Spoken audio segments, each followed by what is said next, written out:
മധുസൂദനൻ നായരുടെ കവിതയിൽ പറയുന്നുണ്ട്, പൈതങ്ങൾ പാടുന്നു രാജഘട്ടത്തിലെ പിടയുമീ അഗ്നിക്ക് മുമ്പിൽ, വെടികൊണ്ട പക്ഷിയൊന്നെവിടെയോ പിടയുന്ന ചിറകൊച്ച ഇഴയുന്ന വിണ്ണിൽ. എല്ലാവർക്കും നമസ്കാരം. ഞാൻ രഞ്ജിത്ത് ആർ കെ തഴവ. എല്ലാവർക്കും ഇംഗ്ലീഷിന്റെ ഒരു പുതിയ ക്ലാസ്സിലേക്ക് സ്വാഗതം. ഹൈക്കോർട്ട് അസിസ്റ്റന്റ് നോട്ടിഫിക്കേഷൻ ഉടനുണ്ടാകും. ഡിഗ്രി നിലവാരമുള്ള ആർക്കും അപേക്ഷിക്കാം. 50% മാർക്ക് വേണം എന്നേ ഉള്ളൂ. 2 പരീക്ഷയാണ്, ഒബ്ജക്റ്റീവ് എക്സാമിനേഷനും ഡിസ്ക്രിപ്റ്റീവ് എക്സാമിനേഷനും. ഒബ്ജക്റ്റീവിലും 50 മാർക്കും ഡിസ്ക്രിപ്റ്റീവിൽ 60 മാർക്കും ഉൾപ്പെടെ 150 മാർക്കിൽ 110 മാർക്ക് ഇംഗ്ലീഷാണ്. പിന്നെ GK 40 mark, maths reasoning 5 mark. ഇങ്ങനെയാണ് മാർക്ക് ഡിവൈഡ് ചെയ്തിരിക്കുന്നത്. പിന്നെ ഇൻ്റർവ്യൂ ഉണ്ടാകും. അതുപോലെ തന്നെ ഇൻ്റർവ്യൂ 10 മാർക്കിനാണ്. ക്വസ്റ്റ്യനും ഇൻ്റർവ്യൂ മീഡിയവും ഇംഗ്ലീഷാണ്. ഒബ്ജക്റ്റീവ് എക്സാമിനേഷന് 40 മാർക്ക് സ്കോർ ചെയ്താൽ മാത്രമേ ഡിസ്ക്രിപ്റ്റീവ് പേപ്പർ വാല്യൂ ചെയ്യുകയുള്ളൂ. 2 പരീക്ഷയും ഒരു ദിവസമാണ് നടക്കുന്നത്. ഈ പരീക്ഷയുടെ അല്ലെങ്കിൽ ഈ ഹൈക്കോർട്ട് അസിസ്റ്റന്റ് ഏറ്റവും വലിയ പ്രത്യേകത എന്താണെന്ന് ചോദിച്ചാൽ, ഇത് ഹൈക്കോടതി നേരിട്ട് നടത്തുന്നത് കൊണ്ട് നോട്ടിഫിക്കേഷൻ വന്ന് 6 മാസത്തിനുള്ളിൽ പരീക്ഷ നടത്തും, 6 മാസത്തിനുള്ളിൽ ലിസ്റ്റ് ഇടും. അതാണ് ഏറ്റവും വലിയ പ്രത്യേകത. 1 വർഷത്തിനുള്ളിൽ നിയമനവും പൂർത്തിയാവുന്ന ഒരു പരീക്ഷയാണിത്. ഒരു ഹൈ പ്രൊഫൈൽ ജോലിയാണ്. അതുകൊണ്ട് ഡിഗ്രി ഉള്ള എല്ലാവർക്കും, പുതിയ ന്യൂ കമേഴ്സ് ആയാൽ പോലും അവർക്കും ഒന്ന് ട്രൈ ചെയ്ത് നോക്കാവുന്നതാണ്. എല്ലാവരും ഏറ്റവും കൂടുതൽ ഭയത്തോടെ കാണുന്നത് ഡിസ്ക്രിപ്റ്റീവ് എക്സാമിനേഷനെയാണ്. ഡിസ്ക്രിപ്റ്റീവ് 60 മാർക്കാണ്, 60 മിനിറ്റ്, 1 മണിക്കൂറാണ്. 3 ചോദ്യങ്ങളാണ് വരുന്നത്. 1 റീഡിംഗ് കോംപ്രിഹെൻഷൻ, 2 എസ്സേ, 3 പ്രസി. അപ്പോൾ ഈ ഡിസ്ക്രിപ്റ്റീവിൻ്റെ ഒരു തുടക്കമായിക്കോട്ടെ ഈ ക്ലാസ്. ഡിസ്ക്രിപ്റ്റീവ് എങ്ങനെയാണ്, പ്രത്യേകിച്ച് ഇതിനകത്ത് ഏറ്റവും പാടുള്ളൊരു ഭാഗം പ്രസിയാണ്. എല്ലാവരും ചിന്തിക്കുന്നത് പ്രസി എങ്ങനെ പഠിച്ചെടുക്കും, പ്രസി എങ്ങനെ ചെയ്യും. ഒരു പാസേജിനെ 3-1 സംഗ്രഹിച്ചെഴുതുന്നതിനെയാണ് പ്രസി എന്ന് പറയുന്നത്. So today we are going to learn how to write a precis. എങ്ങനെയാണ് ഒരു പ്രസി എഴുതുന്നത് എന്നാണ് ഞാൻ ഈ ക്ലാസ്സിലൂടെ, ഈ യൂട്യൂബ് ക്ലാസ്സിലൂടെ നിങ്ങൾക്ക് മനസ്സിലാക്കി തരാൻ പോകുന്നത്. ഇത് ആദ്യത്തെ യൂണിറ്റ് ആയിട്ട് തന്നെ കണക്കാക്കാം. ഇത് ഒരു ബിലോ ആവറേജ് ലെവലിലുള്ള സ്റ്റുഡൻസിനെ ഉദ്ദേശിച്ചാണ് ഞാനിത് ചെയ്യുന്നത്. കാരണം എങ്ങനെ എളുപ്പത്തിൽ ഒരു പ്രസി എഴുതാം, അതാണ് നമ്മളിവിടെ ഉദ്ദേശിക്കുന്നത്. എന്താണ് പ്രസി, നമുക്ക് അതിലേക്ക് കടക്കാം. ഒന്നാമത്തെ ഭാഗം നമ്മൾ മനസ്സിലാക്കേണ്ട ഒരു കാര്യം, പ്രസി റൈറ്റിങ്ങിൽ ആദ്യം നമ്മൾ മനസ്സിലാക്കേണ്ട കാര്യം, പ്രസി എന്ന് പറഞ്ഞു കഴിഞ്ഞാൽ miniature portrait of the passage ആണ്. ഒരു പാസേജിന്റെ ഒരു മിനിയേച്ചർ രൂപത്തെ വിളിക്കുന്ന പേരാണ് എന്ത്, പ്രസി. രണ്ടാമത്തെ an intelligent summary of a passage, വേണമെങ്കിൽ അതിനെ അങ്ങനെയും വിശേഷിപ്പിക്കാം. വെറും സമ്മറി അല്ല, it is not a summary, it is an intelligent summary of the passage. ഒരു പാസേജിന്റെ ഇന്റലിജന്റ് സമ്മറിയാണ് പ്രസി എന്ന് വിളിക്കുന്നത്. പ്രസി നിങ്ങൾ ഉദ്ദേശിക്കുന്ന പോലെ 2 കാര്യങ്ങളല്ല. ഇത് വെറും ഒരു സമ്മറി അല്ല. നമ്മൾ പലപ്പോഴും ഒരു കഥ വായിച്ചിട്ട് അതിൻ്റെ സമ്മറി എഴുതാറുണ്ട്. അവിടെ സമ്മറി എഴുതുമ്പോൾ ചിലപ്പം കഥയേക്കാൾ വലുതായിട്ട് സമ്മറി എഴുതുന്നവരുണ്ട്. വെറും ചുരുക്കി 2-3 വാക്കുകളിൽ സമ്മറി എഴുതുന്നവരുമുണ്ട്. അപ്പോൾ ഇതൊരു സമ്മറി അല്ല. ഈ സമ്മറി ഇന്റലിജന്റ് സമ്മറിയാണ്. It is an outline, it is not an outline. ഇതൊരു ഔട്ട്ലൈനും അല്ല. നമ്മൾ ഈ ഔട്ട്ലൈൻ എന്ന് പറഞ്ഞു കഴിഞ്ഞാൽ ഹിൻഡ്, ഇപ്പോൾ ഒരു വലിയ കഥയുടെ ഹിൻഡ് തരുമല്ലോ, അതിനെയൊക്കെ നമ്മൾ ഔട്ട്ലൈൻ എന്ന് വിളിക്കുമല്ലോ. അതൊന്നും അല്ലത്. വെറുതെ എന്തെങ്കിലും നമുക്ക് മനസ്സിലാക്കിയെടുക്കാൻ കുറേ പോയിന്റ് തരുന്നതോ ഒരു സമ്മറി എഴുതുന്നതോ ഒന്നുമല്ല. ഇന്റലിജന്റ് സമ്മറി എന്ന വാക്ക് അവിടെ ഉപയോഗിച്ചിരിക്കുന്നത് വെറുതെ അല്ല. എന്താണെന്നാണ് പറയുന്നത്. First step, read the passage several times. ഒരു 2-3 തവണ വായിക്കണം. എന്താണ് അതിനകത്ത് പറഞ്ഞിരിക്കുന്നതെന്ന് മനസ്സിലാക്കണം. അണ്ടർസ്റ്റാൻഡ് ദി ഇമ്പോർട്ടൻറ്റ് പോയിന്റ്സ്, പ്രധാനപ്പെട്ട പോയിന്റുകൾ മനസ്സിലാക്കിയെടുക്കുന്നതാണ് കാര്യം. എ ഗുഡ് പ്രസി ഹാസ്, ഒരു നല്ല പ്രസിക്ക് എന്തൊക്കെ വേണം? ക്ലാരിറ്റി വേണം, ബ്രെവിറ്റി വേണം, പ്രെസിഷൻ വേണം. ക്ലാരിറ്റി വേണം, ബ്രെവിറ്റി വേണം, പ്രെസിഷൻ വേണം. എന്തൊക്കെയാണ്? ക്ലാരിറ്റി ഓഫ് ഐഡിയാസ്, ബ്രെവിറ്റി എന്ന് പറഞ്ഞാൽ brevity is the soul of it എന്നാണ് പറയുന്നത്. അതായത് പറയുന്ന കാര്യങ്ങൾ വളരെ ചുരുക്കി അവതരിപ്പിക്കാൻ. ഇപ്പം പ്രസംഗത്തിലായാലും പാസേജിലായാലും പറയുന്ന കാര്യങ്ങൾ വളരെ ചുരുക്കി അവതരിപ്പിക്കാൻ പഠിക്കണം. ഇന്നത്തെ കാലത്ത് ആൾക്കാർക്ക് ഒരുപാട് കാര്യങ്ങളും റിപ്പീറ്റഡ് ഫാക്റ്റുകളും ഒന്നും കേട്ടുകൊണ്ടിരിക്കാൻ ആർക്കും സമയമില്ല. അങ്ങനെ ഒരു കാലത്ത് നമ്മൾ പ്രസി അല്ലെങ്കിൽ ബ്രെവിറ്റി അത്യാവശ്യമാണ്. 1/3 ഓഫ് ദ പാസേജിന്റെ 1/3 തന്നെ ആയിരിക്കണം. യാതൊരു സംശയമില്ല, പാസേജിന്റെ 1/3. അപ്പം നിങ്ങൾ ചോദിക്കും 1/3 എന്ന് പറഞ്ഞാൽ കൃത്യമായിട്ട് അങ്ങനെ വേണം? കണക്കുണ്ട്. ഇപ്പം 90 വേർഡ്സ് ഉള്ള ഒരു പാസേജ് ആണെങ്കിൽ എഴുതി വരുമ്പോൾ 30 വേർഡ്സേ വരുള്ളൂ. വേർഡ്സ് വരെ നമ്മൾ കാൽക്കുലേറ്റ് ചെയ്ത് കൗണ്ട് ചെയ്യേണ്ടതായിട്ടിരിക്കുന്നു. Okay, next an appropriate title. തന്നിരിക്കുന്ന പാസേജിന് ടൈറ്റിൽ ഇല്ലെങ്കിലും നമ്മൾ എഴുതുമ്പോൾ ടൈറ്റിൽ കൊടുക്കണം. Must be written in reporter speech. ഈ പോയിന്റ് എല്ലായിടത്തും നമുക്ക് ബാധകമല്ല. മസ്റ്റ് ബി സാധാരണ ഒരു എഴുത്തുകാരൻ അയാളുടെ ആംഗിളിൽ പറയുന്ന കാര്യം നമ്മൾ നമ്മുടെ ആംഗിളിൽ പറയുന്നു. നമ്മളത് റിപ്പോർട്ട് ചെയ്യുന്നു, ആ രീതിയിൽ എഴുതണമെന്നാണ് റൂള്. പക്ഷെ പലയിടത്തും ഇതാരും പാലിക്കാറില്ല. എന്നാലും നമ്മളത് ശ്രദ്ധിച്ചോണം. ദെൻ പിന്നെ തേർഡ് പേഴ്സണിൽ എഴുതണമെന്നാണ് ഉദ്ദേശിക്കുന്നത്. ഡൂസ്, എന്തൊക്കെ ചെയ്യാം എന്തൊക്കെ ചെയ്യാതിരിക്കാം. Start with the main idea, പ്രധാനപ്പെട്ട ഐഡിയയിൽ തുടങ്ങുക. അവോയ്ഡ് റിപ്പീറ്റഡ് ഫാക്ട്സ്, റിപ്പീറ്റ് ആയിട്ട് പറയുന്ന പല കാര്യങ്ങളും ഒഴിവാക്കുക. Use past tense, past tense ഉപയോഗിക്കാൻ ശ്രദ്ധിക്കുക. യൂസ് സിമ്പിൾ സിനോണിംസ് എന്ന് വെച്ച് കഴിഞ്ഞാൽ നമുക്ക് വലിയ കട്ടി വാക്കുകൾ വേണമെങ്കിൽ ചുരുക്കാം, വലിയ കട്ടി സെനൻസുകളും ചുരുക്കാം. സിമ്പിൾ സിനോണിംസ് ഉപയോഗിക്കാം. വലിയ വാക്കുകൾക്ക് പകരം അതേ അർത്ഥം വരുന്ന ചെറിയ വാക്കുകൾ ഉപയോഗിക്കാം. അപ്പം വേർഡ്സിൻ്റെയും വാക്കുകളുടെയൊക്കെ അല്ലെങ്കിൽ അക്ഷരങ്ങളുടെയൊക്കെ എണ്ണം കുറഞ്ഞ് പാസേജ് വളരെ ബ്രെവിറ്റി ആയിട്ട് നമുക്ക് കിട്ടും. സോ നെക്സ്റ്റ് ഭാഗം ഡോൺസ്, ഒരിക്കലും ചെയ്യാൻ പാടില്ലാത്ത കാര്യം നമ്മുടെ അഭിപ്രായം ഇതിൻ്റെ ഇടയ്ക്ക് എഴുതി വെക്കരുത്, സാധാരണ പ്രസംഗത്തിലൊക്കെ ചെയ്യുന്ന പോലെ. യൂസ് ക്വസ്റ്റ്യൻസ്, ചോദ്യ രൂപത്തിലുള്ള സംഭവങ്ങളെല്ലാം ഒഴിവാക്കണം. നമ്മൾ ഒരിക്കലും ക്വസ്റ്റ്യൻ രൂപത്തിൽ എല്ലാ സ്റ്റേറ്റ്മെൻറ്റ് ഫുൾ സ്റ്റോപ്പിൽ അവസാനിക്കുന്ന സെൻറ്റൻസ് ആയിരിക്കണം. അബ്രിവിയേഷൻസ് ഉപയോഗിക്കാൻ പാടില്ല. ഇപ്പോഴത്തെ ഒരു രീതി ഉണ്ടല്ലോ, ചുരുക്കി എഴുതുന്ന ഒരു രീതി ഉണ്ടല്ലോ. ഇപ്പോൾ ക്വസ്റ്റ്യൻ എന്നൊക്കെ പറഞ്ഞ് QN എന്നൊക്കെ എഴുതി വെക്കുന്നവരുണ്ട്. നമ്മളെല്ലാം മെസ്സേജൊക്കെ ടൈപ്പിന് ഈ പണി അവിടെ കാണിക്കരുത്. സെൻറ്റൻസിനകത്ത വേർഡ്സുകളെല്ലാം കംപ്ലീറ്റഡ് ആയിരിക്കണം, ശ്രദ്ധിച്ചിരിക്കുക. നെക്സ്റ്റ് റൈറ്റിംഗ് സ്റ്റെപ്സ്, എന്തൊക്കെയാണ് ഇതിൻ്റെ step? Count the words and paragraph. എത്ര പാരഗ്രാഫ് ഉണ്ട്, എത്ര വേർഡ്സ് ഉണ്ട്, എണ്ണി നോക്കണം. അത്യാവശ്യമായിട്ടും എണ്ണി നോക്കണം. പലരും പറയും എണ്ണി നോക്കേണ്ട കാര്യമൊക്കെ ഉണ്ടോ? ഉണ്ട്. ഒരിക്കലും കൂടാൻ പാടില്ല. നമ്മൾ പറയുന്ന ഇപ്പോൾ ഒരു 90 വാക്കുകൾ അത് 30 വാക്കായിട്ട് നമ്മൾ ചുരുക്കുമ്പോൾ ഒരു 35 വരാം, അല്ലെങ്കിൽ ഇച്ചിരി താഴെപ്പാ 28 വരാം. ഒരു കാരണവശാലും ഒരുപാട് കുറയാനോ ഒരുപാട് കൂടാനോ പാടില്ല. Can write a rough draft, നിർബന്ധമാണ്. ഒരു റഫ് ഡ്രാഫ്റ്റ് തയ്യാറാക്കുന്നത് നല്ലതായിരിക്കും. റഫ് എഴുതി നോക്കിയിട്ട് അതിൽ നിന്ന് ഫെയർ എഴുതുന്നത് ഏറ്റവും ബെറ്റർ. റഫ് എഴുതി അവിടെ വെക്കണം, അതിന് മാർക്കുണ്ട്. മേക്ക് ഇറ്റ് കറക്റ്റ് ഓർഡർ, ആ റഫ് ഡ്രാഫ്റ്റിനെ കറക്റ്റ് ഓർഡറിലാക്കണം. Write it in the third person, third പേഴ്സണിൽ എഴുതണം. Make sure that no point is missed, ഒരു പോയിന്റ് പോലും മിസ് ചെയ്തില്ല എന്ന് ഉറപ്പുവരുത്തണം. ഏറ്റവും പ്രധാനപ്പെട്ട ഏതെങ്കിലും പോയിന്റുകൾ മിസ്സായാൽ നമുക്ക് മാർക്ക് കുറയും. പിന്നെ ഇതിനൊക്കെ ഉപരിയായിട്ട് സാധാരണ ഡിസ്ക്രിപ്റ്റീവ് എക്സാമിനുകളിലൊക്കെ ഒരുപാട് കാര്യങ്ങൾ എഴുതി വെക്കുമ്പോഴാണ് മാർക്ക് കൂടുന്നത്. എന്നാൽ ഇവിടെ നേരെ തിരിച്ചാൽ, ഇവിടെ എത്രമാത്രം ചുരുക്കി എഴുതി വെക്കുന്നോ അത്രമാത്രം ബ്രെവിറ്റിയാണ്, അത്രമാത്രം മാർക്ക് നമുക്ക് കിട്ടും. Brevity is the soul of it. ഇതാണ് പ്രസി എഴുതുമ്പോൾ നമ്മൾ ഏറ്റവും കൂടുതൽ ശ്രദ്ധിക്കേണ്ട കാര്യം. ഇത്രയൊക്കെ കിടന്ന് ഞാൻ പറഞ്ഞാലും നിങ്ങൾക്കൊന്നും മനസ്സിലായില്ല എന്നെനിക്കറിയാം. കാരണം ഒരു പ്രസി എഴുതി നോക്കാതെ നമ്മൾ എങ്ങനെയാണ് ഒരു പ്രസി എന്താണെന്ന് പഠിക്കുന്നത്? അതുകൊണ്ട് തന്നെ നമുക്കൊരു പ്രസിയിലേക്ക് കടക്കാം. ഒരു വലിയ പാരഗ്രാഫ് എങ്ങനെയാണ് നമ്മൾ 1/3 ആയിട്ട് അല്ലെങ്കിൽ 1/3 കൃത്യമായ അളവിൽ സംഗ്രഹിക്കുന്നത്, ഐഡിയ ചോർന്നു പോകാതെ എന്ന് നമുക്ക് നോക്കാം. അപ്പോൾ നിങ്ങൾക്ക് സൂപ്പറായിട്ട് മനസ്സിലാവും എന്താണ് പ്രസി എന്ന്.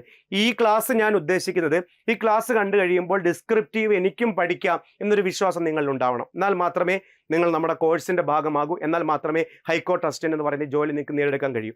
അറിയാമല്ലോ, എൻട്രിയിൽ ഏറ്റവും നല്ല അധ്യാപകരുടെ ഒരു ടീമാണ് ഹൈക്കോർട്ട് അസിസ്റ്റന്റ് നയിക്കുന്നത്. ലീഡ് ചെയ്യുന്നത് ഞാനാണ്. എന്നാൽ ഇംഗ്ലീഷ് അധ്യാപകൻ ഞാൻ മാത്രമല്ല, SSCക്ക് ക്ലാസ് എടുക്കുന്ന, UGC നെറ്റിന് ക്ലാസ് എടുക്കുന്ന അധ്യാപികമാരുണ്ട്. അതുപോലെ തന്നെ ഹൈ ക്വാളിഫൈഡ് ആയിട്ടുള്ള മാത്സ് അധ്യാപികമാരുണ്ട്. അപ്പോൾ ഇവരെല്ലാവരും GK പഠിപ്പിക്കുന്ന അത്രമാത്രം പ്രഗത്ഭരായ അധ്യാപകർ. അപ്പോൾ ഇവരുടെ എല്ലാം കൂടെ ടീമാണ് നമ്മൾ നോർമൽ ബാച്ചും ഗോൾഡ് ബാച്ചുമായിട്ട് കൊണ്ടുപോകുന്നത്. ഈ വരുന്ന 20-ാം തീയതി, മാർച്ച് 20-ാം തീയതി എൻ്റെ ഒരു ഗോൾഡ് ബാച്ച് ആരംഭിക്കുന്നുണ്ട്. ആ ഗോൾഡ് ബാച്ചിലേക്ക് നിങ്ങളെ എല്ലാവരും ഞാൻ ക്ഷണിക്കുകയാണ്. അപ്പോൾ നിങ്ങൾക്ക് ഇൻഡിവിജ്വൽ അറ്റൻഷൻ കിട്ടും, ലൈവ് ക്ലാസ് കിട്ടും. അതുപോലെ തന്നെ ഡിസ്ക്രിപ്റ്റീവിന് നമ്മൾ പരിശീലനം നൽകും, നിങ്ങളെ കൊണ്ട് ചെയ്ത് പഠിപ്പിക്കും. അത് നിങ്ങൾക്ക് വലിയ പ്രയോജനപ്രദമായിരിക്കും. അപ്പോൾ ഞാൻ കാര്യത്തിലേക്ക് കടക്കാം. I am going to show you a paragraph from Discovery of India by Jawaharlal Nehru. നമ്മുടെ ഫേമസ് പ്രധാനമന്ത്രിയായിരുന്ന, ആദ്യത്തെ പ്രധാനമന്ത്രിയായിരുന്ന ജവഹർലാൽ നെഹ്റുവിൻ്റെ മഹത്തായ പുസ്തകത്തിൻ്റെ പേരാണ് ഡിസ്കവറി ഓഫ് ഇന്ത്യ. അതിനകത്ത് ഒരു പാരഗ്രാഫാണ്. ആ പുസ്തകമാണെന്ന് പോലും പരീക്ഷയ്ക്ക് മെൻഷൻ ചെയ്യില്ല. എഴുതിയത് ജവഹർലാൽ നെഹ്റു ആണെന്ന് പോലും മെൻഷൻ ചെയ്യത്തില്ല. ഞാൻ ചുമ്മാ എഴുതി വെച്ചതേ ഉള്ളൂ, ഇത് എന്താണെന്ന് മനസ്സിലാക്കാൻ. നമ്മളിതൊന്നും അറിയാതെ പരീക്ഷ അപ്രോച്ച് ചെയ്യുന്നത്. അത് പത്രത്തിൽ വന്നൊരു കട്ടിക്കാവാം, അല്ലെങ്കിൽ ഏതെങ്കിലും ഒരു വലിയ പുസ്തകത്തിൻ്റെ ഭാഗമാകാം, അല്ലെങ്കിൽ ഒരു കഥയുടെ ഒരു 2 or 3 പാരഗ്രാഫാകാം. ഇതൊന്നും നമ്മളെ സംബന്ധിക്കുന്ന വിഷയമല്ല. നമ്മൾ ആ പാസേജിൽ എന്തുണ്ട് അതാണ് അതിൻ്റെ ടൈറ്റിൽ, അതാണ് അതിൻ്റെ കണ്ടന്റ്, അല്ലാതെ വേറെ ഒന്നുമല്ല. ഡിസ്കവറി ഓഫ് ഇന്ത്യ എന്ന് പറയുന്ന ഭാഗത്ത് പറയുന്നതാണ്. നമുക്കൊന്ന് നോക്കാം. But all this was secondary. The essence of his teaching was fearlessness and truth, and action allied to this, always keeping the welfare of the masses in view. The greatest gift for an individual or a nation, so we had been told in our ancient books, was abhaya, that is fearlessness. Not merely bodily courage, but the absence of fear from the mind. The dominant impulse in India under British rule was that of fear, pervasive, oppressing, strangling fear, fear of the army, the police, the widespread secret service, fear of the official class, fear of lost men suppress and of prison, fear of the landlord's agent, fear of the money lender, fear of unemployment and starvation, which were always on the threshold. It was against this all-pervading fear that Gandhi's quiet and determined voice was raised. Be not afraid. Was it so simple as all that? Not quite. And yet fear builds its phantoms, which are more fearsome than reality itself. When calmly analyzed and its consequences willingly accepted, loses much of its terror. ഒറ്റത്തവണ വായിച്ചു നോക്കിയാൽ ഒന്നും മനസ്സിലാവണമെന്നില്ല. കുറച്ചു പേർക്കെങ്കിലും മനസ്സിലായി കാണും ഗാന്ധിജിയെക്കുറിച്ചാണ് പറയുന്നത്. എന്നാൽ പ്രധാനമായിട്ടും ആ പാരഗ്രാഫിൽ പറയുന്ന ഗാന്ധിജിയെക്കുറിച്ചാണോ എന്ന് ചോദിച്ചാൽ അല്ല, ഗാന്ധിജിയുടെ ടീച്ചിങ്ങിനെ കുറിച്ചാണ്. ആരാണ് ഗാന്ധി? ചരിത്രത്തിലൊരു വലിയ ചോദ്യമാണ്. ആരാണ് ഗാന്ധി? ആരാണ് ഗാന്ധി? നമ്മുടെ മധുസൂദനൻ നായരുടെ കവിതയുണ്ടല്ലോ. സോ ഗാന്ധിജിയെക്കുറിച്ച് പറയുന്ന ഭാഗമാണ്. ആരാണ് ഗാന്ധി? ചരിത്രത്തിലെ ഏറ്റവും വലിയൊരു ചോദ്യമാണ്. മധുസൂദനൻ നായരുടെ കവിതയിൽ പറയുന്നുണ്ട്, പൈതങ്ങൾ പാടുന്നു രാജഘട്ടത്തിലെ പിടയുമീ അഗ്നിക്ക് മുമ്പിൽ, വെടികൊണ്ട പക്ഷിയൊന്നെവിടെയോ പിടയുന്ന ചിറകൊച്ച ഇഴയുന്നു വിണ്ണിൽ, അനുഗാമിയില്ലാത്ത പതിക നിൻ സ്നേഹമീ അവനിയിൽ സ്നേഹമാം ദൈവം, അവനു പേർ അല്ലാഹു രാമൻ ഈശോ സത്യം, അവനാണ് അജഞ്ചലൻ ധീരൻ, ധീരമാം സ്നേഹമേ ശാന്തി, ശാന്തി ഗീതമാണെന്നുമേ ഗാന്ധി എന്ന് മധുസൂദനൻ നായർ പറയുന്നുണ്ട്. സോ ശാന്തിയുടെ മറ്റൊരു പേരാണ് ഗാന്ധി. സമാധാനത്തിൻ്റെ ഒരു പ്രവാചകനായിരുന്നു ഗാന്ധിജി എന്നാണ് ഉദ്ദേശിക്കുന്നത്. ഇവിടെ നമ്മുടെ വിഷയം അതല്ല. ഗാന്ധിജിയെക്കുറിച്ചാണ് പറയുന്നതെങ്കിലും ഈ പാരഗ്രാഫിൽ എന്താണ് പറയുന്നത്? അതിന് ആദ്യം നമ്മൾ ചെയ്യേണ്ട കാര്യം മലയാളത്തിലോ നിങ്ങൾ എങ്ങനെയാണ് ഗ്രഹിക്കുന്നത്? നിങ്ങളൊരു നല്ല ലാംഗ്വേജ് അറിയാവുന്ന ഒരാളാണെങ്കിൽ നിങ്ങളിത് ഇംഗ്ലീഷിലായിരിക്കും മനസ്സിലാക്കുന്നത്. കുറച്ച് പേര് മലയാളത്തിലായിരിക്കും ഇതിൻ്റെ അർത്ഥം മനസ്സിലാക്കുന്നത്. ഞാൻ രണ്ട് രീതിയിലും പറയാൻ ശ്രമിക്കാം. ശ്രദ്ധിക്കും, നമ്മൾ ഇതിൻ്റെ അർത്ഥം മനസ്സിലാക്കി എടുക്കാനാണ് ഫസ്റ്റ് പ്രിഫറൻസ് കൊടുക്കുന്നത്. But all this was secondary. ഏതോ ഒരു സെൻറ്റൻസിൻ്റെ കണ്ടിന്യൂഷനാണ്, അത് വിട്ടരെ. But all this was secondary. ഇതെല്ലാം രണ്ടാം തരമായിരുന്നു.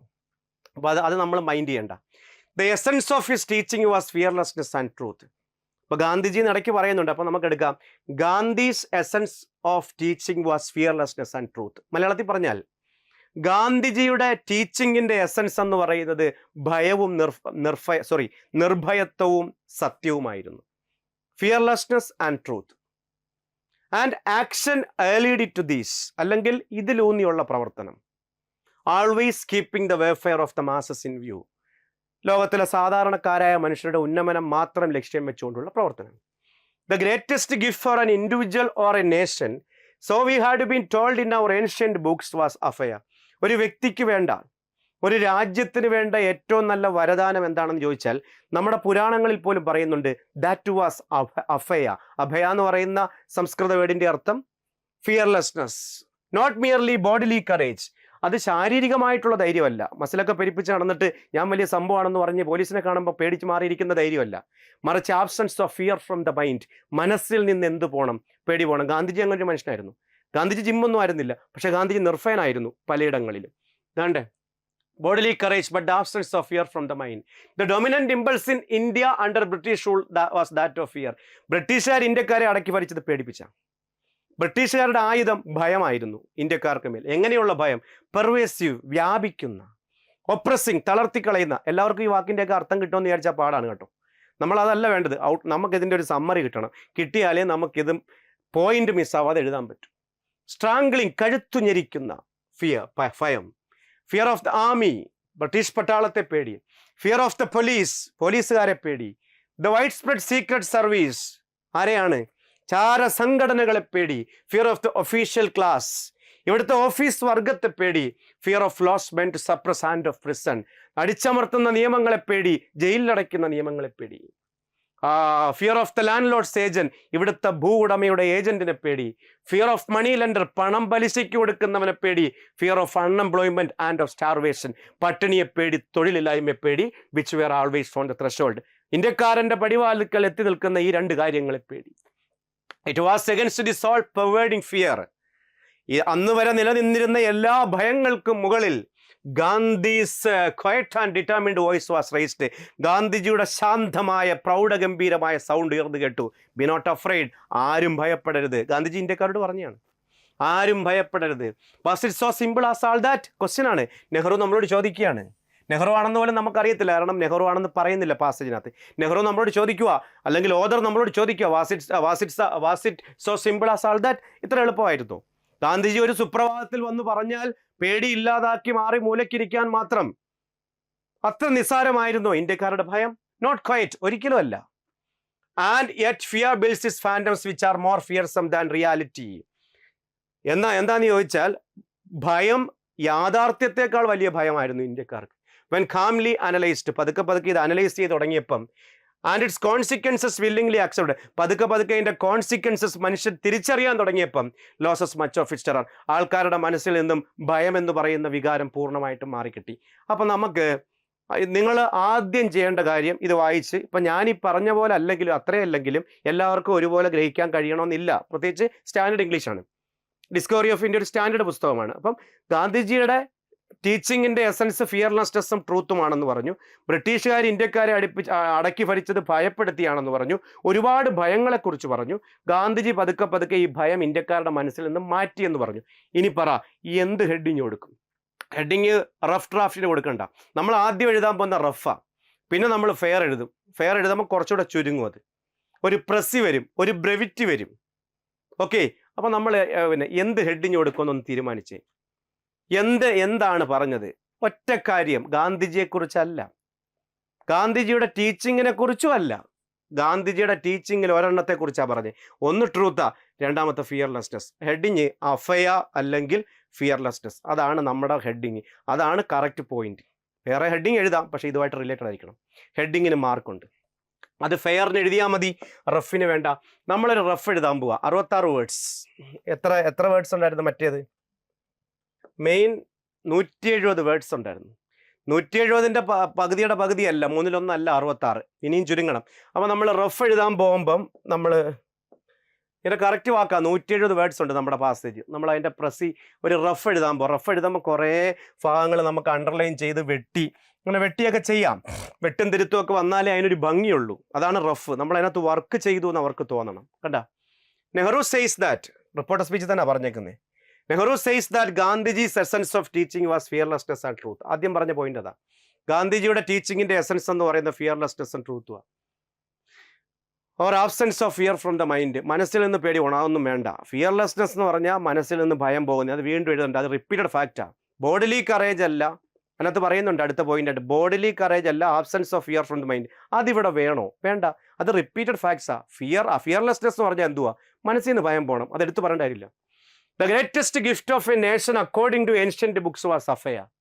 ഫിയർലെസ്നെസ് ഒരു വ്യക്തിയുടെ അല്ലെങ്കിൽ ഒരു രാജ്യത്തിൻ്റെ ഏറ്റവും വലിയ ഗുണം എന്താണെന്ന് ചോദിച്ചാൽ അഭയ, ഫിയർലെസ്. അത് പ്രധാനപ്പെട്ട പോയിന്റാണ്.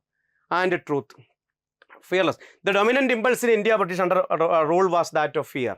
ബ്രിട്ടീഷുകാർ ഇന്ത്യക്കാരെ അടക്കി ഭരിച്ചത് പേടിപ്പിച്ച, എങ്ങനെയുള്ള oppressing fear of army, police, secret service, official class. നമ്മളെല്ലാം കൂടെ അങ്ങ് എഴുതുക. അവരെഴുതി വെച്ചില്ലേ എന്തുവാ?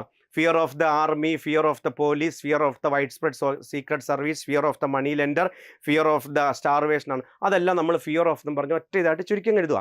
Fear of land lords agent, money lender, starvation and unemployed. എല്ലാം വേണ്ട, പേടിയാണെന്ന് പറഞ്ഞാൽ പിന്നെ ഇതൊന്നും ആവശ്യമില്ല സത്യം പറഞ്ഞാൽ. എന്നാലും നമ്മൾ ആ 2-3 പോയിന്റ് എഴുതി. അന്ന് വരെ നിലനിന്നിരുന്ന എല്ലാ ഭയങ്ങൾക്കും മുകളിൽ ഗാന്ധിജിയുടെ ഡിറ്റർമിൻഡ് ആയിട്ടുള്ള വോയിസ് ഉയർന്നു കേട്ടു എന്ന് പറയുമ്പോൾ അതൊന്നും നമുക്ക് വേണ്ട. ഗാന്ധിജി എക്സോർട്ടഡ്, ഗാന്ധിജി ആഹ്വാനം ചെയ്തു. ദ പീപ്പിൾ, നമ്മൾ സ്വന്തം വാക്കുകളൊക്കെ ഉപയോഗിക്കാം. ദ പീപ്പിൾ ഓഫ് ഇന്ത്യ അല്ലെങ്കിൽ Indians not to be afraid. അത് നമ്മൾ വെട്ടിയതാ. പീപ്പിൾ ഓഫ് ഇന്ത്യ അല്ലെങ്കിൽ ഇന്ത്യൻസ് വെട്ടിക്കളഞ്ഞേക്കും. നമ്മളൊരു വർക്ക് ചെയ്തെന്ന് പറയാം, not to be afraid. Gandhiji exhorted the people not to be afraid. The Indians എന്ന് വേണ്ട, പേടിക്കരുത്. The fear builds its phantoms among Indians consequent losses. ഇന്ത്യക്കാരെ സംബന്ധിച്ച് ഭയം ഭയങ്കര ഉയരത്തിലായിരുന്നു. അതുകൊണ്ട് പതുക്കെ അതിൻ്റെ ഭാരം മനുഷ്യരുടെ മനസ്സിൽ നിന്ന് ഒഴിഞ്ഞു പോയി എന്നാണ് അവിടെ പറഞ്ഞിരിക്കുന്നത്. നെക്സ്റ്റ്, പ്രസി ഫെയർ ഡ്രാഫ്റ്റ് ആണ് നമ്മൾ എഴുതുന്നത്. 57 വേർഡ്സ് ആണ്. എത്ര വേർഡ്സ് ആണ്? 57 words. Only 57 words. Fearlessness. Nehru says that Gandhiji's essence of teaching was fearlessness, the greatest gift of nation according to ancient books and truth. ഇവിടെ ഒരു വലിയ പരിപാടി നമ്മൾ കാണിച്ചു. നിങ്ങൾ ശ്രദ്ധിച്ചോ? എന്തുവാ? 2 സെന്റൻസ് ഒറ്റ സെന്റൻസ് ആക്കി. ആ റഫിൽ എഴുതിയ 2 സെന്റൻസ് ഒറ്റ സെന്റൻസ് ആക്കി.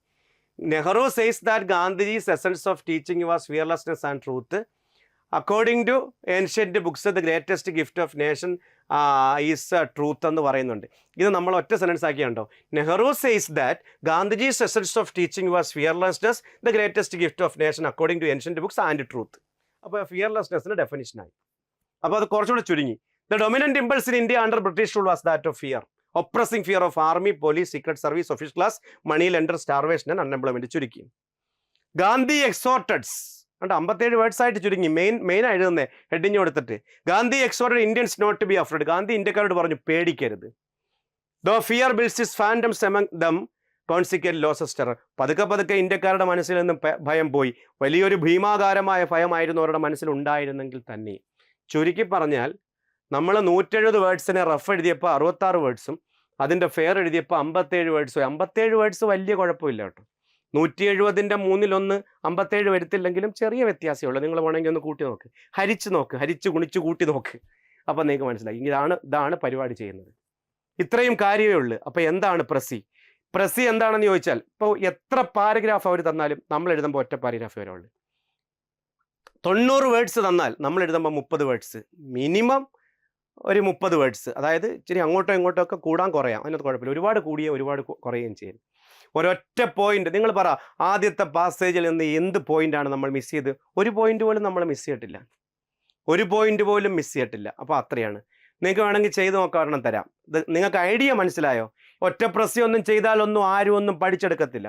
പല നിലവാരത്തിലുള്ള ഒരു 10 പ്രസ്സി ചെയ്ത് സ്വന്തമായിട്ട് ചെയ്ത് നോക്കിയിട്ട് നിങ്ങൾ പരീക്ഷയ്ക്ക് അതിനാണ് നിങ്ങളെ സെറ്റാക്കാൻ പോകുന്നത്. ഞാൻ പറഞ്ഞല്ലോ, എൻ്റെ ഗോൾഡ് ബാച്ച് ആരംഭിക്കുന്നുണ്ട്. താഴെ ലിങ്ക് ഉണ്ട്, നിങ്ങൾക്ക് ക്ലിക്ക് ചെയ്താൽ അതിൻ്റെ അല്ലെങ്കിൽ നമ്പർ ഉണ്ട്. കോൺടാക്ട് ചെയ്ത് കഴിഞ്ഞാൽ നിങ്ങൾക്ക് അതിൻ്റെ ഡീറ്റെയിൽസ് അറിയാം. നിങ്ങൾ എൻ്റെ ഗോൾഡ് ബാച്ച് ജോയിൻ ചെയ്യുക.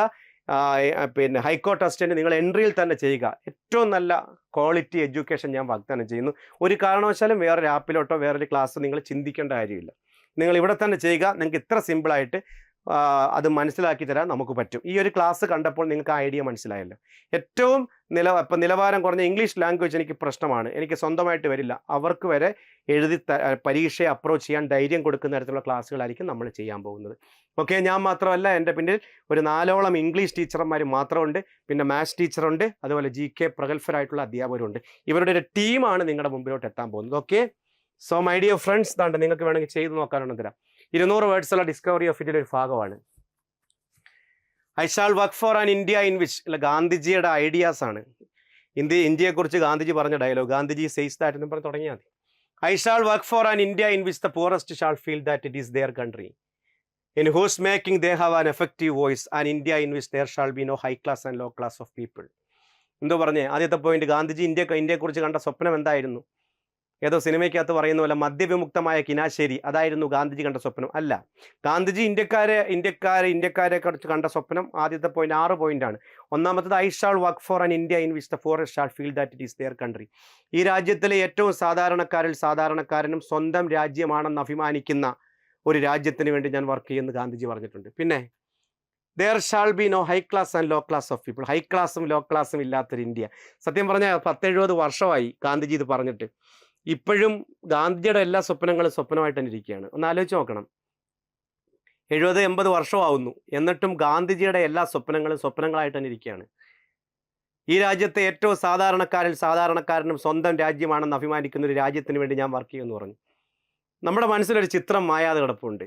ആംബുലൻസിന് കൊടുക്കാൻ പൈസ ഇല്ലാത്തതുകൊണ്ട് കിലോമീറ്ററുകളോളം സ്വന്തം മകളോടെ ഒപ്പം ഭാര്യയുടെ ശവശരീരം തോളിൽ ചുമന്നുകൊണ്ടുപോയ ഒരു മനുഷ്യൻ്റെ ചിത്രം നമ്മുടെ മനസ്സിൽ ഇപ്പോഴും കിടപ്പുണ്ട്. അയാൾക്ക് തോന്നുമോ ഇതെൻ്റെ രാജ്യമാണെന്ന്? ഇല്ല. അതായത് എല്ലാവരും തൃപ്തരല്ല. ഗാന്ധിജിയുടെ ആ സ്വപ്നമായിട്ട് ഇരിക്കുക. രണ്ടാമത്തെ പോയിന്റ്, ഹൈ ക്ലാസ്സും ലോ ക്ലാസ്സും ഇല്ലാത്ത ഇന്ത്യ. ഇന്ത്യക്ക് സ്വാതന്ത്ര്യം കിട്ടുമ്പം ഇന്ത്യയിലെ ഹൈ ക്ലാസ്സും ലോ ക്ലാസ്സും തമ്മിലുള്ള അന്തരം എത്രയുണ്ടായിരുന്നോ അതിനേക്കാൾ കൂടിയിട്ടേ ഉള്ളൂ. ഇപ്പം ലോ ക്ലാസ് ആയിട്ട് തന്നെ തുടരുന്നു, ഹൈ ക്ലാസ് ആയിട്ട് തന്നെ തുടർന്നുകൊണ്ടിരിക്കുന്നു. അത് നമുക്കറിയാം. ഇപ്പം നമ്മുടെ പ്രധാനമന്ത്രിയുടെ വസതിക്ക് ഫ്രണ്ടിലുള്ള റോഡിൽ കുഞ്ഞുങ്ങൾ പട്ടിണി കിടക്കുന്നുണ്ട്. ഞാൻ നേരിട്ട് കണ്ട കാഴ്ചയാണ്. സോ നമ്മുടെ രാജ്യം ഹൈ ക്ലാസ്സും ലോ ക്ലാസ്സും ഇന്ത്യയിലെ അന്തരങ്ങൾ കൂടിക്കൊണ്ടിരിക്കുന്നു. പിന്നെ പറഞ്ഞു വന്നത് അടുത്ത ഇതാണ്, എന്തുവാ? An India in which all communities shall live in perfect harmony. എന്താണ് മതസൗഹാർദ്ദമുള്ള രാജ്യം, ഹിന്ദുവും മുസ്ലിമും ക്രിസ്ത്യനും പാഴ്സിയും സിഖും എല്ലാം കൂടെ ഒരുമിച്ച് കെട്ടിപ്പിടിച്ച് ഉമ്മ കൊടുത്തൊക്കെ ജീവിക്കുന്ന ഒരു രാജ്യം. നമ്മുടെ നാട്ടിൽ മതസൗഹാർദ്ദത്തിന് ഭയങ്കരമായ വിള്ളലേറ്റുകൊണ്ടിരിക്കുകയാണ്. ഇന്ത്യയുടെ സ്വാതന്ത്ര്യത്തിന് ശേഷം, ഇന്ത്യ വിഭജനത്തിന് ശേഷം ഗാന്ധിജിയുടെ സ്വപ്നമായിട്ട് ഇരിക്കുകയാണ്. അടുത്ത, there can be no room in such an India for the curse of untouchability. തൊട്ടുകൂടായ്മ, അൺടച്ചബിലിറ്റി ഇല്ലാത്ത രാജ്യം. ഒരു പരിധിവരെ മാറ്റമുണ്ട്, പക്ഷേ എല്ലായിടത്തും ഉണ്ടോ എന്ന് ചോദിച്ചാൽ ഇല്ല.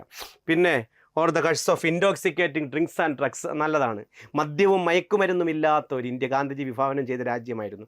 ഗാന്ധിജി ഇത് പറയുന്ന സമയത്ത് എനിക്ക് തോന്നുന്നു എല്ലാവർക്കും അവൈലബിൾ ആയിരുന്നില്ല മദ്യം. പക്ഷേ ഇന്ന് നമ്മുടെയൊക്കെ സംസ്ഥാനത്തിൻ്റെ അവസ്ഥ എടുത്തു നോക്കിക്കഴിഞ്ഞാൽ മദ്യം വിറ്റില്ലെങ്കിൽ നമ്മൾ കടം കയറി മുടിഞ്ഞു പോകുന്ന അവസ്ഥയിലേക്ക് മാറിക്കൊണ്ടിരിക്കുക. മദ്യവും മയക്കുമരുന്നും ഒക്കെ ഇന്നത്തെ സമൂഹത്തിൽ ഭയങ്കരമായിട്ട് വേട്ടയാടിക്കൊണ്ടിരിക്കുക. അപ്പോൾ അതുകൊണ്ട് ഗാന്ധിജിയുടെ സ്വപ്നം തന്നെ. Women will enjoy same right as men. ഒരു പരിധിവരെ മാറിയത് അതേ ഉള്ളൂ ഗാന്ധിജി കണ്ട സ്വപ്നം. ഗാന്ധിജി ഇത് പറയുന്ന സമയത്ത് പെൺകുട്ടികൾക്ക് വിദ്യാഭ്യാസം കൊടുക്കുന്നത് തെറ്റാണെന്ന് വിചാരിച്ചിരുന്നൊരു തലമുറയുണ്ടായിരുന്നു. അതുപോലെ തന്നെ ശൈശവ വിവാഹം പോലുള്ള മോശം ആചാരങ്ങൾ, സതി പോലുള്ള ആചാരങ്ങളൊക്കെ നടപ്പിലാവുന്ന ഒരു സമൂഹമായിരുന്നു ഇന്ത്യ. അവിടെ നിന്ന് സ്ത്രീകൾ ഇന്നത്തെ നിലയിലേക്ക് എത്തിയത് ഗാന്ധിജി വിഭാവനം ചെയ്ത ഇന്ത്യയിൽ ഒരു പരിധിവരെ മാറിയതെന്ന് നമുക്ക് പറയാൻ പറ്റുന്നത് വിമൻ എൻജോയ് സെയിം സോഷ്യൽ. പൂർണ്ണമായിട്ടുണ്ടെന്ന് ചോദിച്ചാൽ ഇല്ല. സ്ത്രീകൾ ഇപ്പോഴും പൂർണ്ണമായിട്ട് എംപവർമെൻ്റ് ആയോ എന്ന് ചോദിച്ചാൽ ഇല്ല. അടുത്ത, this is the India of my dreams. ഇതാണ് ഞാൻ കണ്ട India. Proud of his Hindu inheritance as he was, he tried to give to Hinduism a kind of universal letter and include all religions within the fold of truth. എന്താണ് പറയുന്നത്? ഹിന്ദുമതത്തിൽ ജനിച്ചത് കൊണ്ട് ഊറ്റം കൊണ്ടൊരു മനുഷ്യൻ. എന്നാൽ അദ്ദേഹം ഹിന്ദുമതത്തെ കണ്ടത് എല്ലാ മതങ്ങളെയും സത്യത്തിൻ്റെ മടക്കിൽ പൊതിഞ്ഞു സൂക്ഷിക്കാൻ കഴിയുന്നൊരു മതമായിട്ടാണ്. അതായത് ഇന്ത്യയിലെ എല്ലാ മതങ്ങളെയും പ്രൊട്ടക്ട് ചെയ്യാൻ ഹിന്ദുമതത്തിന് കഴിയുമെന്ന് അദ്ദേഹം വിശ്വസിച്ചിരുന്നു. He refused to narrow his cultural inheritance. ഒരിക്കലും ഇന്ത്യൻ കൾച്ചർ മാത്രം സ്വീകരിക്കണമെന്ന് ഗാന്ധിജി എങ്ങും പറഞ്ഞിട്ടില്ല. അദ്ദേഹം പറഞ്ഞ dialogue, Indian culture neither Hindu nor Islamic nor any other, it is a fusion of all. Indian സംസ്കാരം എന്ന് പറയുന്നത് ഹിന്ദു അല്ല, ക്രിസ്ത്യൻ അല്ല, മുസ്ലിം അല്ല, മറ്റൊന്നുമല്ല. ഇതിൻ്റെ എല്ലാ ഫ്യൂഷൻ സങ്കരമാണ്. ഇതെല്ലാം കൂടെ ചേർന്നതാണ്. അതൊരു പരിധി പറഞ്ഞാൽ നമ്മുടെ ഇന്ത്യൻ കൾച്ചർ അങ്ങനെ. ഇപ്പോൾ ക്രിസ്മസിന് സ്റ്റാർ തൂക്കുന്നത് എല്ലാവരും സ്റ്റാർ തൂക്കും, എല്ലാ മതക്കാരും തൂക്കും. ഓണം എല്ലാ മതക്കാരും ഓണം ഉണ്ണും, ആഘോഷിക്കും. ഇപ്പോൾ ഞങ്ങളുടെ നാട്ടിൽ ഓച്ചറ എന്ന് പറയുന്ന സ്ഥലമുണ്ട് കൊല്ലത്ത്. അവിടെ ഓച്ചറയിൽ വൃശ്ചികമാസത്തിൽ ആൾക്കാർ വരുമ്പം എല്ലാ മതക്കാരും വരും. അവിടെ എൻ്റെ തൊട്ട് ഫ്രണ്ടിൽ ഒരു പള്ളിയൊക്കെ ഉണ്ട്. സോ നമ്മുടെ കൾച്ചർ അതാണ്. Neither Hindu nor Muslim nor any other, it is a fusion. Gandhiji പറഞ്ഞതാണ്. Again he said, I want the culture of all lands to be blown about my house as freely as possible. Gandhiji പറഞ്ഞ പോലെ തന്നെ ഇന്ത്യയിൽ സംഭവിച്ചല്ലോ. Indian culture എന്ന് പറഞ്ഞാൽ നമ്മൾ dining ടേബിളിൽ ഇരുന്ന് ആഹാരം കഴിക്കുന്ന ഇന്ത്യൻ കൾച്ചറാണോ? അല്ല, വിദേശ കൾച്ചറാണ്. യൂറോപ്യൻ ക്ലോസറ്റ് ഇന്ത്യൻ കൾച്ചറാണോ? അല്ല, വിദേശ കൾച്ചറാണ്. പിന്നെന്തുവാ? പിന്നെ പറഞ്ഞു കഴിഞ്ഞാൽ നമ്മുടെ എന്താണ് ഡ്രസ്സ്, നമ്മളൊക്കെ ഇന്ന് ഉപയോഗിക്കുന്ന ഡ്രസ്സ് ഇന്ത്യൻ കൾച്ചറാണ്. ചർക്കയിൽ നൂറ്റ് ഡ്രസ്സ് ധരിച്ചിരുന്ന ആശ്രമവാസികളായിരുന്നു ഹിന്ദുക്കൾ, ഇന്ത്യക്കാർ. നമുക്കറിയാവുന്ന കാര്യമാണ്. ഇന്ത്യൻ കൾച്ചർ അനുസരിച്ചല്ല നമ്മളിപ്പോൾ വിദേശ നിർമ്മിത വസ്ത്രങ്ങളൊക്കെയാണ് കൂടുതൽ ഉപയോഗിക്കുന്നത്. വിദേശ സാധനങ്ങളാണ് നമ്മൾ. ടെക്നോളജി നമ്മളെ കടന്നു പിടിച്ചപ്പം നമ്മുടെ കൾച്ചറിൽ ഭയങ്കരമായിട്ട് വ്യത്യാസം വന്നു. നല്ലതാണെങ്കിൽ സ്വീകരിച്ചോളാം ഗാന്ധിജി പറഞ്ഞു. ഒരു തെറ്റുമില്ല. ഓവർ ആവരുതെന്നും ഗാന്ധിജി പറഞ്ഞിട്ടുണ്ടായിരുന്നു. ഈ ഓവർ ആവുന്ന കാര്യം പറയുമ്പം ഞാനൊരു ഉദാഹരണം പറയാം. ഗാന്ധിജി പറഞ്ഞാൽ നല്ലതാണെങ്കിൽ ഡൈനിങ് ടേബിളിൽ ഇരുന്ന് ആഹാരം കഴിക്കുന്നത്, ബെഡിൽ കിടന്നുറങ്ങുന്നത്, നല്ല മെത്തേ കിടന്നുറങ്ങുന്നത്, യൂറോപ്യൻ ക്ലോസറ്റ് ഉപയോഗിക്കുന്നത് കുറച്ചുകൂടെ ഹൈജീനിക്കാണ്. നമ്മുടെയൊക്കെ ക്ലോസറ്റുകളെക്കാളും നമ്മളെ ഇന്ത്യയിലെ കൾച്ചർ അനുസരിച്ചുള്ള ക്ലോസറ്റുകളെക്കാളും ഹൈജീനിക്കായിരുന്നു യൂറോപ്യൻ ക്ലോസറ്റ്. അപ്പോൾ അതുകൊണ്ടൊക്കെയാണ് ഇത് നമ്മൾ സംസ്കാരത്തിൻ്റെ ഭാഗമാക്കി മാറ്റി. ഇന്ത്യക്കാരെ ഷേവ് ചെയ്യാൻ പാടില്ലതായിരുന്നു. ഇവിടുത്തെ ഇന്ത്യൻ ഹിന്ദു സമൂഹം ഷേവ് ചെയ്യാൻ പാടില്ല. ഒരു താടിയും മുടിയൊക്കെ വളർത്തുന്ന സന്യാസിമാരാണ്, ആശ്രമ ജീവിതം. പക്ഷെ നമ്മൾ ഷേവ് ചെയ്ത് നടക്കാൻ തുടങ്ങി. അത് ഇന്ത്യൻ കൾച്ചർ അല്ല, വിദേശ കൾച്ചർ. ബ്ലേഡ് ശരീരത്തിൽ ഉപയോഗിക്കാൻ തുടങ്ങിയത് ഇന്ത്യൻ കൾച്ചർ അല്ല. ഇതൊക്കെയാണ്. പക്ഷേ ഇച്ചിരി കൂടിപ്പോയി എന്ന് വെച്ച് കഴിഞ്ഞാൽ ഞാൻ ഉദാഹരണം പറയാം. നിങ്ങൾക്കിത് ചിലപ്പം തമാശയായിട്ട് തോന്നാം. നമ്മുടെ നാട്ടിലൊക്കെ CBSE ICSE അതുപോലുള്ള ഈ ബ്രിട്ടീഷ് എഡ്യൂക്കേഷൻ പഠിപ്പിക്കുന്ന സ്കൂളുകൾ വന്നു. അറിയാമോ? നമ്മുടെയൊക്കെ പേരൻസിന് മക്കളെ ഇംഗ്ലീഷ് സംസാരിപ്പിക്കുന്ന കുഞ്ഞുങ്ങളാക്കി മാറ്റണം എന്നുള്ളൊരു വിശ്വാസം വന്നപ്പോൾ നല്ലതാണ്. ഇംഗ്ലീഷ് വിദ്യാഭ്യാസം എല്ലാ കാലത്തും പ്രോത്സാഹിപ്പിക്കേണ്ട ഒന്നാണ്. പക്ഷേ അവിടെ ബ്രിട്ടീഷ് കൾച്ചർ കൊണ്ടുവരാൻ തുടങ്ങിയപ്പോൾ അവിടെ സംഭവിച്ചൊരു കാര്യം ഞാൻ പറയാം. കോട്ടും സ്യൂട്ടും ടൈയും ബെൽറ്റും ഒക്കെ ഇട്ട് ഇവർക്ക് ആ യൂണിഫോം അങ്ങ് കൊടുക്കും. എന്തിനാ? ഈ കുഞ്ഞുങ്ങളിങ്ങനെ ഒരുങ്ങിയിരിക്കുന്ന കാണുമ്പോൾ അവർ ഗെറ്റപ്പാണ്. കുട്ടിക്കാലത്തെ ഇവരെ ഒരു സിവിലൈസ്ഡ് സൊസൈറ്റിയുടെ ഭാഗമാക്കി മാറ്റാൻ വേണ്ടി ചെയ്തതാണ്. പക്ഷേ പ്രശ്നം എന്താണെന്ന് ചോദിച്ചു കഴിഞ്ഞാൽ, ഈ പറയുന്ന യൂറോപ്യൻ കൺട്രീസ് തണുപ്പാണ്. അവർക്ക് ഈ പറയുന്ന സാധനങ്ങൾ ഇട്ടുകൊണ്ട് നടന്നാലേ എന്ത് ചെയ്യാൻ പറ്റൂ? അവർക്ക് ഗ്ലൗസ് വരെ ഇട്ടുകൊണ്ട് ഈ കുഞ്ഞുങ്ങളെ പുറത്തിറക്കാൻ പറ്റൂ. അതുകൊണ്ട് അവർ കോട്ട് സ്യൂട്ടൊക്കെ ഇട്ട് നടക്കുന്നത്. ഇവിടെ അത് കണ്ടിട്ട് നമ്മൾ സായിപ്പന്മാരെ പോലെ ആവാൻ വേണ്ടി പൊഴുങ്ങിയ ചൂടത്ത് എന്തോ ചെയ്യും? ഇതൊക്കെ ഇട്ടുണ്ട്. നമ്മൾ ഏപ്രിൽ മെയ് മാസം ഈ കുഞ്ഞുങ്ങളിരുന്ന് പരീക്ഷ എഴുതുന്നുണ്ടോ? നിങ്ങൾ എപ്പോഴെങ്കിലും ഇരുത്തിട്ടുണ്ടോ? കോട്ട് സ്യൂട്ടും ഒക്കെ ഇട്ടാണ് ഇരുന്ന് പരീക്ഷ എഴുതുന്നത്. പുഴുങ്ങിയെടുക്കുക. വീട്ടിൽ ചെല്ലുമ്പോൾ ഷർട്ടും ഒക്കെ ഊഴുന്ന സമയത്ത് ദേഹത്തുനിന്ന് പുക വരുന്നതാണ്. ഇത് ഗാന്ധിജി പറഞ്ഞിട്ടില്ല. പറഞ്ഞിട്ടുണ്ടോ? ഇല്ല. സായിപ്പന്മാർ ഇന്ത്യ വരുന്ന ശ്രദ്ധിച്ചിട്ടുണ്ടോ? കേരളത്തിൽ വരുമ്പോൾ ഏതെങ്കിലും സായിപ്പ് കോട്ട് നടക്കുന്ന നിങ്ങൾ കണ്ടുണ്ടോ? ഉണ്ടോ? ഇല്ല. എന്താ കാര്യം? അവർ ഏറ്റവും നേരത്തെ ഡ്രസ്സ്, പറ്റുമെങ്കിൽ ഒരു ബർമുട മാത്രം അവിടെ നടക്കുന്നത്. എന്താ കാര്യം എന്ന് ചോദിച്ചു കഴിഞ്ഞാൽ, നിങ്ങൾ ചിരിക്കാൻ വേണ്ടി ഞാൻ പറയുമല്ല, എന്താ കാര്യം എന്ന് ചോദിച്ചു കഴിഞ്ഞാൽ ഇവിടുത്തെ കാലാവസ്ഥ അവർക്ക് പിടിക്കത്തില്ല. നമ്മൾ കോട്ട് നടക്കുമ്പോൾ അവർ ചിരിക്കും. വൈ? ബിക്കോസ് കാലാവസ്ഥയ്ക്കനുസരിച്ച് ഡ്രസ്സ് ധരിക്കാനാണ് ഗാന്ധിജി പറഞ്ഞത്. ഇതൊക്കെ പറയുമ്പോഴും but I refuse to be blown off my feet by any. I refuse to live in other people's houses as an interloper, a beggar or slave. വേറൊരു രാജ്യത്തൊരു ഭിക്ഷാന്തേഹിയായിട്ടോ ഒരു നുഴഞ്ഞുകയറ്റക്കാരനായിട്ടോ ഒരു അടിമയായിട്ടോ ഞാൻ ജീവിക്കാൻ തയ്യാറല്ല. അത് എൻ്റെ രാജ്യത്ത്. വേറൊരു രാജ്യക്കാരൻ എന്നെ അടക്കി ഭരിക്കാനോ എൻ്റെ രാജ്യത്ത് വരാനോ അവൻ്റെ രാജ്യത്ത് അടിമയായിട്ടോ ഭിക്ഷാന്തേവിയായിട്ടോ ഗസ്റ്റായിട്ട് ജീവിക്കാം. ഇന്ത്യക്കാർ ഏതൊക്കെ രാജ്യങ്ങളിൽ ഗസ്റ്റായിട്ട് ജീവിക്കുന്നുണ്ട്? ഒരിക്കലും സ്വന്തം രാജ്യത്തോ മറ്റു രാജ്യത്തോ അടിമയായിട്ടോ ഭിക്ഷാന്തേകിയായിട്ടോ അഭ്യുതകാംക്ഷിയായിട്ടോ ജീവിക്കാൻ, അഭയാർത്ഥിയായിട്ടോ ജീവിക്കാൻ പാടില്ല. അഭ്യുതകാംക്ഷിയല്ല, അഭയാർത്ഥിയായിട്ട് ജീവിക്കാൻ പാടില്ല എന്ന് ഗാന്ധിജി പറഞ്ഞു. Influenced by modern thought currents he never let go of his roots and clung to them tenaciously. ഇതൊക്കെ പറയുമ്പോഴും എല്ലാ കൾച്ചറുകളും നല്ലതാണ് സ്വീകരിക്കണമെന്നൊക്കെ പറയുമ്പോഴും ഗാന്ധിജി അവസാനം വരെ ജീവിച്ചത് സ്വന്തം കൾച്ചർ അനുസരിച്ചാണ്. അത് പറയാതിരിക്കാൻ വയ്യ. ഹിന്ദു കൾച്ചറാണ് ഫോളോ ചെയ്തത്. ആശ്രമ ജീവിതമായിരുന്നു. ഹാഫ് സെയിൻ്റ് ആയിരുന്നു. ചർക്കയിൽ നൂറ്റെടുത്ത വസ്ത്രങ്ങൾ മാത്രമേ ധരിക്കൂ. അദ്ദേഹം ഒരു വെജിറ്റേറിയൻ പ്രാക്ടീസ് ചെയ്ത് അഹിംസ, സത്യം, ഇതൊക്കെ ഇന്ത്യൻ കൾച്ചറാണ്. അത് മാത്രം അനുസരിച്ച് ജീവിച്ചു. അതായത് സ്വന്തം കൾച്ചർ മറ്റുള്ളവരെ അടിച്ചേൽപ്പിക്കാൻ ഗാന്ധി ശ്രമിച്ചിട്ടില്ല. പുള്ളി പേഴ്സണലാണ്.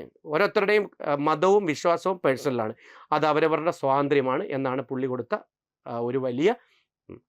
അതാ ഞാൻ പറഞ്ഞേ, ആരാണ് ഗാന്ധി? ചരിത്രത്തിലൊരു വലിയ ചോദ്യമാണ്. മനസ്സിലായില്ലേ? ചരിത്രത്തിലൊരു വലിയ ചോദ്യമാണ് ആരാണ് ഗാന്ധി എന്നുള്ളത്. അപ്പോൾ ഗാന്ധിജിയുടെ കൾച്ചർ, ഗാന്ധിജി വിഭാവനം ചെയ്ത ഇന്ത്യ, ഇതാണ് ഇതിനകത്ത് പറയുന്നത്. ഇത് നിങ്ങൾക്ക് എന്ത് ഹെഡിങ്ങും കൊടുക്കാം. എത്ര വാക്കുണ്ട് ഇതിനകത്ത്? നിങ്ങളൊന്ന് എഴുതി നോക്ക്. നിങ്ങൾ ഒന്ന് എഴുതി 200 വേർഡ്സ് ഉണ്ട്. നിങ്ങളൊന്ന് എഴുതിയിട്ട് ഇപ്പോൾ എങ്ങനെ ചെക്ക് ചെയ്യുന്നത്? ചെക്ക് ചെയ്യണമെങ്കിൽ നമ്മുടെ ആപ്പിലേക്ക് വരണം. അതിനകത്ത് നിങ്ങൾക്ക് മെൻറ്റർമാരുണ്ട്, അവർ ഗ്രൂപ്പിലിട്ട് അവർ ചെക്ക് ചെയ്ത് കറക്റ്റ് തെറ്റിദ്ധരി തരും. അല്ലെങ്കിൽ നിങ്ങൾ സ്വന്തമായിട്ട് എഴുതി നോക്ക്, നിങ്ങൾക്ക് പറ്റുമെന്ന് നോക്ക്. നിങ്ങളെ ഞാൻ ക്ഷണിക്കുകയാണ് എൻ്റെ ഹൈക്കോർട്ട് അസിസ്റ്റൻറ്റിൻ്റെ ഭാഗമാകാൻ. നിങ്ങൾ വന്നാൽ നിങ്ങൾക്ക് ഏറ്റവും നല്ല ട്രെയിനിങ് തരാം. ജോലി കിട്ടുമോ കിട്ടാതിരിക്കുള്ള രണ്ടാം തരമാണ്, അതെനിക്കറിയില്ല. ഏറ്റവും നല്ല ട്രെയിനിങ്, പരീക്ഷ എഴുതാൻ നിങ്ങളെ ഏറ്റവും നല്ല പ്രാപ്തരാക്കാൻ കഴിയും. തീർച്ചയായിട്ടും വലിയൊരു സുവർണാവസരമാണ്, നഷ്ടപ്പെടുത്തരുത്. ആദ്യമായിട്ടാണ് ഞാനൊരു ഡിസ്ക്രിപ്റ്റീവ് ക്ലാസ് യൂട്യൂബിൽ ചെയ്യുന്നത്. കാരണം എല്ലാവരും ഒബ്ജക്റ്റീവിൻ്റെ പുറയിലാണ്. നമ്മൾ ഡിസ്ക്രിപ്റ്റീവ് ഇട്ടത് എന്താണെന്ന് ചോദിച്ചാൽ എല്ലാവരും ഉറ്റു നോക്കുന്ന ഡിസ്ക്രിപ്റ്റീവിന് പ്രത്യേക ട്രെയിനിങ് തരുമോ? തരും. എനിക്ക് മനസ്സിലാവുന്ന രീതിയിലാണോ തരുന്നത്? അത് നിങ്ങൾ ഇത് കണ്ടിട്ട് തീരുമാനിക്കും. എന്നിട്ട് കോഴ്സിൻ്റെ ഭാഗമാകുക, വരിക. എല്ലാവർക്കും ആശംസകൾ. 6 മാസം സമയം നമ്മുടെ മുമ്പിലുള്ളൂ എന്ന് ഓർക്കുക. Early bird catches the fly. നേരത്തെ തുടങ്ങുന്നവൻ നേരത്തെ എത്തും. Thank you, my dear friends, for your wonderful cooperation. See you next class. Bye from Renjith R. K. Thalava.